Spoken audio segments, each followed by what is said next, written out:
You are listening to the QSR Web Podcast.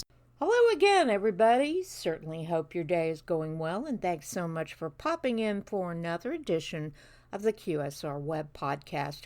I'm your host, QSR Web Editor Shelley Whitehead, and if you have smellicasting, I hope you could catch the heavenly scent of fresh-baked pretzels, because that's what this week's guest brings with her, wherever she goes, in her role as CEO of Wetzel's Pretzels. So sit tight. Our interview with Wetzel's Pretzels' Jennifer Schuler is right around the corner. Are you a supplier or a brand working to elevate the customer experience? The Interactive Customer Experience Association connects brands, suppliers, agencies, and more who are working to create transcendent customer experiences. Let's work together to create a better customer experience ecosystem for us all. Join the ICX Association today at icxa.org. Well, they've been around in some form or another since well before Christ, according to Atlas Obscura, but those big twisted salty knots of dough known as soft pretzels may be more popular now than ever. Certainly one QSR that's played a big hand in that popularity is Wetzel's Pretzels, which now has more than 350 of its sweetly scented pretzel bakeries stretched across the nation. But there's way more to this chain than salty bread, however enticing that may be. And with us on today's podcast to give us the details about Wetzel's Pretzels here and now is recently named CEO of the chain, Jennifer Schuler. Welcome to the podcast, Jennifer. Hi, thanks so much, Shelley. Thanks for having me. Our pleasure. Let's start with kind of a overall quality of QSR at the moment review of things, including like an update on where the chain is geographically now and an idea about your sales and any other salient facts you want to bring up. Yeah, for sure. So Wetzel's Pretzels were founded here in Southern California, in Pasadena, California. As you said, we're up to 350 locations today. So about half of those are on the West Coast, but really we have a national reach as the brand today, and we're in about 35 of 50 states. Part of that for us has been driven by some of the iconic locations that we have here in Southern California. We're located at Disneyland, we're at Universal Studios, Dodger Stadium, Staples Center. So really for the LA market, it's a pretty iconic brand. And as a result of that, we get some great exposure on a national basis as well. So the brand has started in California, but really grown to be a nationwide brand. We're a franchise model. So 95% of our stores are franchised. We're in the business of making independent business owners and entrepreneurs successful. And that's one of the most gratifying parts of this job, is watching people succeed in our business model and really passionate about the brand and build wealth for their family and for their next generation. And then we have about 30 corporate stores, including some of the ones that I named off earlier. And then in a few select markets across the country, we're building our own corporate footprint as well. Okay. So can you give us any information about sales on an annual basis? Yeah. And how you doing these days? Yeah, for sure. I'm pleased to report that we're growing. So this brand comping same-store sales about 2.5% this year. And that tends to really surprise people, because in QSR, flat is sort of the new up. And we're a concept that is heavily mall-based, right? So we've probably got about 70% of our locations today are in malls. So it tends to surprise people when they hear how well the brand is doing. There's a lot of reasons behind that. It's a proven business model. As you said, the enticing smell of a pretzel is certainly hard to resist. And you can buy your jeans online, but you can't really get your pretzel online. So our mall businesses continue to perform for us. We've been selective about the malls we've partnered with, and I think that's helped too, because certainly there's some consolidation in that space.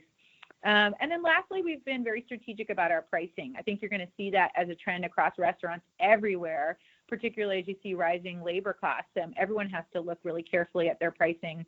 McDonald's, I've seen increases, The Habit, Taco Bell doing some interesting stuff with their cravings menu.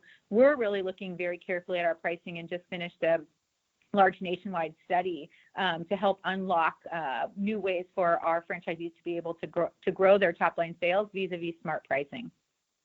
That's interesting because I'm sure you read the Restaurant Operator Daily, our new conglomeration newsletter. We have a poll question on there earlier this week about whether people thought the pricing for QSRs and fast casuals was getting closer together or further apart. And, further apart was what most folks thought, with QSR moving more toward value. It kind of sounds like you all are moving in that direction as well.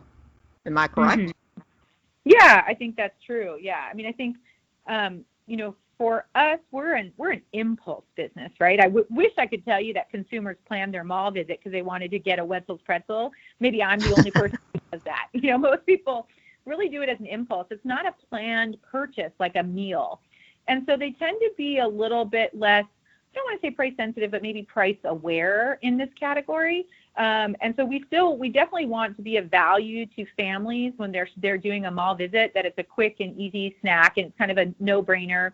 And it's a fresh alternative to the other snacks that are in the mall, that parents can feel good about a product that's made from scratch with ingredients they can, spell and pronounce, and that they can feed the family something that's really fresh and on the go, but portable so they can keep fueling their shopping visits. Okay, then. Now, I'd really like to turn to your assumption of the CEO role, which has been since January, right after serving as president. And so I'm wondering what's opened your eyes most about the brand since you took the reins, and what do you most want to work on? Right. Yeah. I mean, I'm really excited to be at the helm of this brand. It's a brand I love. I personally have a passion for. I was a consumer before I was ever a part of the corporate team here. But I think the other piece that, when you talk about eye-opening experiences, the other piece that has been an eye-opening experience for me is, in addition to assuming the CEO role, last year in 2018, I actually became a franchisee. So my husband and I purchased a location at the Mall of America in Minnesota and added a second location a few short months after that. You may ask why Minnesota. I actually lived there when I worked for General Mills after business school. I was there for 5 years in brand management. So it's an area we know well, a place we love to go, and Mall of America was a fantastic opportunity for us. So I think that experience has really given me an insider's look and an intimate understanding of what it takes to run these businesses, the challenges the franchisee has, and the responsibility and opportunity that the franchisor has to help refine their business model and find paths to growth to make our franchisees successful and help them have growing businesses year over year. Kind of related to this, Jennifer, is your role as a woman, as a leader. What's your style? How are you going to lead teams at Wetzel's? Yeah, it's a great question. It's a meaningful question too. I think the best way to answer that for you is to talk about our Monday morning staff meeting this Monday. It was after the women's soccer team won the World Cup on Sunday. And so I came in and we said, let's put aside our agenda today and talk a little bit about teams and what I believe to be one of the best teams in the world that shares a lot of the values that we have here at Wetzel's that we're building at this team. And I think if you look at that women's soccer team, they've kind of enchanted a nation, and they've thought in really bigger and bolder ways, which is what we're trying to do here at Wetzel. So there's a lot of parallels. And I should also disclose, I was a soccer player in college too. So I've been on the edge of my seat cheering on this fantastic team. But I think there's really 3 things that we talked about. And the first one is the respect for the individual and cultivating diverse teams and diversity of background, experience, and thought. We need to reflect our consumers. We need to reflect our diverse franchisee base. And the more individual thought we bring and authenticity of the individuals, not this sort of mindless sense of team, but authenticity of individuals, I think the better creativity, the better energy we will get, and the more we can do bigger and bolder things as a team. So I think that's the first one. And you see that with the U.S. women's soccer team. Great set of individuals who have become 22 best friends. The other one is determination and grit to win. I just love their focus, their single-minded focus on winning. And that's a lot of what I've done here is really shared the vision around what we're trying to do, what winning looks like, and we get together as a team weekly and monthly to check in against that scorecard, and are we getting there? And watching that U.S. women's soccer team, they're really calm under pressure. And you get pressure in every business, but you stay calm and play your game, and that's how you win. But then the last thing, and this is really important to our brand, really important to our business, and you see the women's soccer team do it on the field all the time, is have fun with it. Celebrate those wins. 90 minutes of soccer is a grind. That goal is 3 seconds long, and you got to celebrate it and enjoy every minute of it. And this business, and the pretzel business, every business, but it's a grind, getting the right locations, getting through the construction permit, getting those stores open, getting the right team hired. That can be a grind for the franchisor. It can be a grind for the franchisee. So we really stop and celebrate our wins here. We start every meeting with what were your wins last week. And you get that yourself in that winning mindset. And then we move forward to talk about the problems we have to tackle the week ahead. So it's been exciting for me to watch that team. And I think it's a really easy parallel to understand the way my style of leadership here at Wetzel's. And hopefully, that leads us to the same success that we've seen out of our women's national team that's made us all so proud. I'm very inspired actually by Wetzel's kind of experimental approach to delivery through its partnership with Kitchen United. And I wanted to find out if you could tell our listeners a little bit more about this, particularly how the brand plans to use its ghost kitchens. Yeah, it's pretty interesting. I think this test with Kitchen United and delivery test is part of a larger theme for the brand this year, which is around being bigger, bolder, and better in our thinking. I think we have a fantastic product that consumers love, and second generation is starting. It's been around 25 years. Second generation is starting to come through and love this product. We have a fantastic business model for our franchisees, and we have this delightful brand, this hip and playful, irreverent, California-based brand that gets great national media attention, whether we're being mentioned on Jimmy Kimmel or in a Twitter exchange with Kim Kardashian. And so I think that largely there's a lot more we can do with this brand in general, a lot more places where our locations can exist and where we can bring pretzels to the people. And in that instance, that's what the Kitchen United test is all about.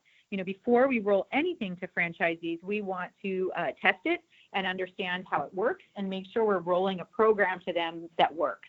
And so Kitchen United was an opportunity for us to partner with a ghost kitchen to get a better understanding about delivery. How do pretzels deliver? Can we get a nice, fresh, hot product experience to a consumer when you're partnering with the DSPs, Uber Eats, Postmates, et cetera? So we were fortunate enough that Kitchen United, which is a ghost kitchen, had their first location right here in Pasadena, literally walking distance from our office. And it became, an innovation incubator for us, not only to work on delivery, but also some new product development. And Kitchen United is expanding across the country, really interesting concept. So we moved in there with the idea that it would allow us to get a firm handle on delivery and the business model, and whether or not it was something that we could bring to our franchisees as a way to drive some incremental profitability out of our bricks and mortar stores. So I'm hearing that with all this, Wetzel sees an opportunity to more or less add another interpretation of itself and its delivery arm by allowing for the possibility of larger catering type orders and even some higher end menu items that might not be feasible through those kitchens in your mall stores. Yeah. I think what we learned when you look at the physical space that we occupied there, it was pretty tiny footprint. And I think most of everything that we executed out of Kitchen United could be executed in our mall stores. So that was the good news. I think what we've been seeing is some larger orders, not as much as we expected, though. I thought it would be kids' birthdays, soccer teams. We haven't seen so much that, but we have seen much higher average ticket than we see in the store. So more multiple items on a ticket than we would see in a mall location in general. So whether that's ordering for a household or a family gathering, we definitely have seen that in our orders. The other really interesting thing we saw that surprised us but excited us was that we were seeing more weekday orders And that's really interesting to us because the mall business is really a weekend business. That's the big traffic time for that, heavy traffic time for the malls. So if we could bring in some orders to the weekday by doing delivery out of our mall stores, I think that would help offset some of their fixed costs during the week. That's kind of pleasant surprise, isn't it? A great way to round things out. Definitely. Yeah.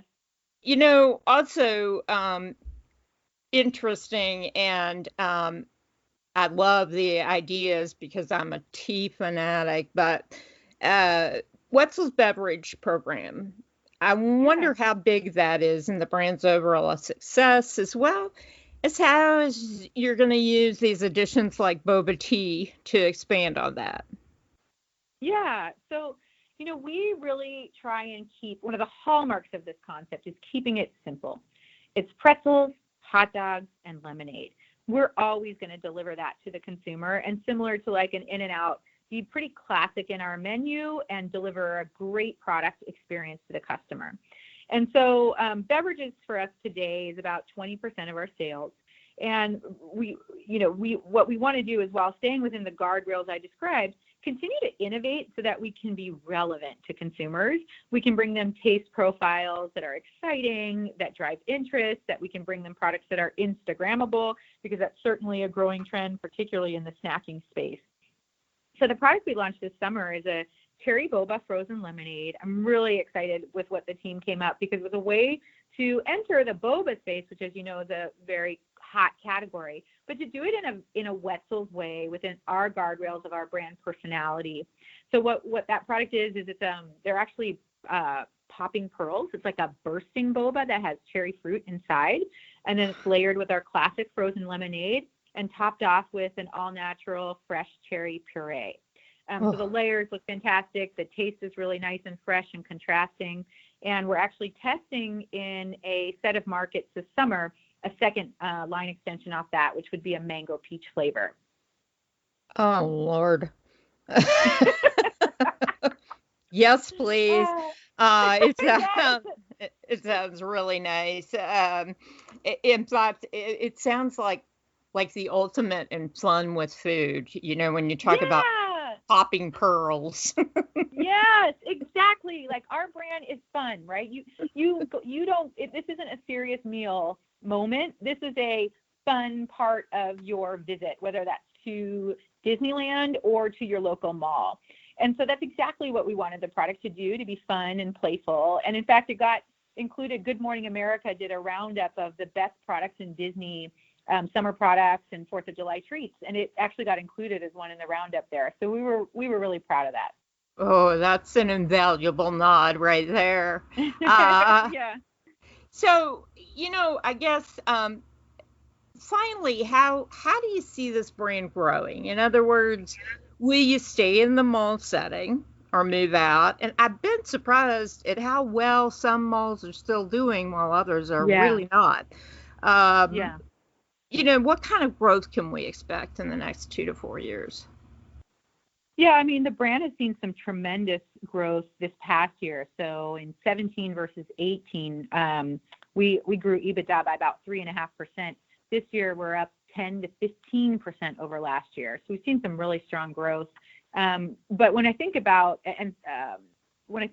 franchisee growth, I see two main paths. One is within that core business and the mall business, making our franchisees' businesses profitable vis-a-vis continued product innovation, pricing strategies, potentially pulling delivery in, and also analyzing store potential. We go in and we look at our stores and we rank them based on the strength of their mall and what other snacks are doing, and identify ones that have more potential to grow and partner with them to achieve it. So that's what we have to do first and foremost. Then, as the brand, we have to look for ways to grow this brand. And certainly we believe there's a path to do that within malls.